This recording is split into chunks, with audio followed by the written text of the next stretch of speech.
Donc, anticiper pour préparer sa stratégie de rebond, si on essaie de simplifier la démarche, on va dire que ça passe par quelques étapes que sont tout d'abord, et ça je pense que c'est un point important dans un contexte comme celui que l'on vit, d'essayer de mettre en place une task force au sein de l'entreprise pour préparer le rebond, la reprise. On dit souvent que la stratégie, notamment dans les PME, elle est entre les mains des dirigeants, c'est vrai, mais là je crois qu'on a une occasion pour justement impliquer plus largement des collaborateurs pour justement préparer ce rebond.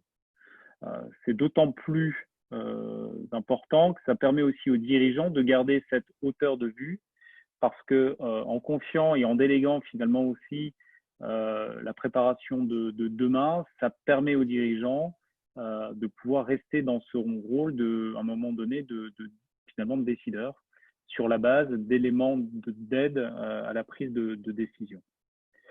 Donc ça, c'est un premier point. À partir du moment où vous avez cette task force, que certains d'entre vous ont certainement déjà constitué pour gérer le court terme, eh bien, profitez-en maintenant pour essayer de proposer une feuille de route à cette task force, justement pour vous aider à y voir plus clair dans les prochains mois. Voilà. Alors, cette stratégie de rebond, ça passe aussi par une réflexion collective à travers une série de questions visant à vous questionner vous-même à la manière ce que vous pourriez ou ce qu'on pourrait faire sur un audit de situation.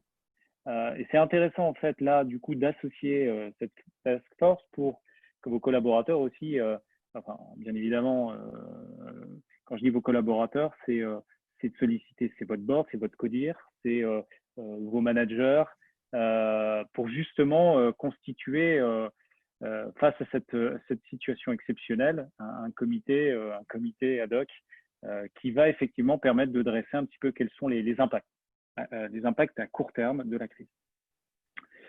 Ce qui permet dans un troisième temps, du moins, d'élaborer, de se prêter à cet exercice d'élaboration de scénarios de projection.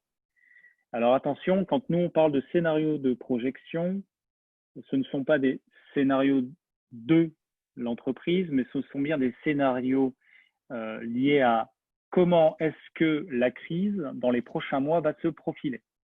Donc finalement, c'est de s'interroger sur l'environnement dans lequel votre entreprise évolue. C'est comment est-ce que cet environnement peut évoluer.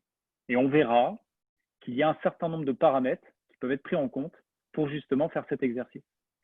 On va vous en proposer quelques-uns, mais bien évidemment, après, c'est aussi à chaque dirigeant, chaque entreprise, en fonction de son contexte, de ses missions, de son secteur, de pouvoir agrémenter aussi ce set de paramètres.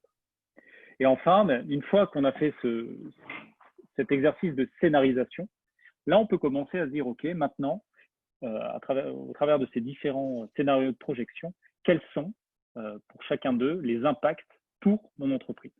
Et du coup, comment est-ce que je dois orienter, comment est-ce que je dois structurer ma planif stratégique de reprise.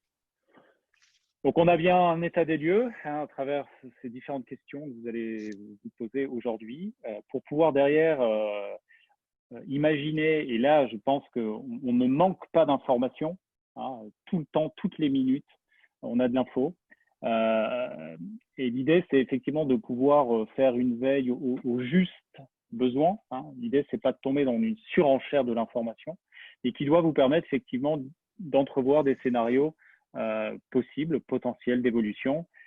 À partir de là, on peut effectivement questionner les impacts pour mon entreprise et donc d'arriver à une planification stratégique.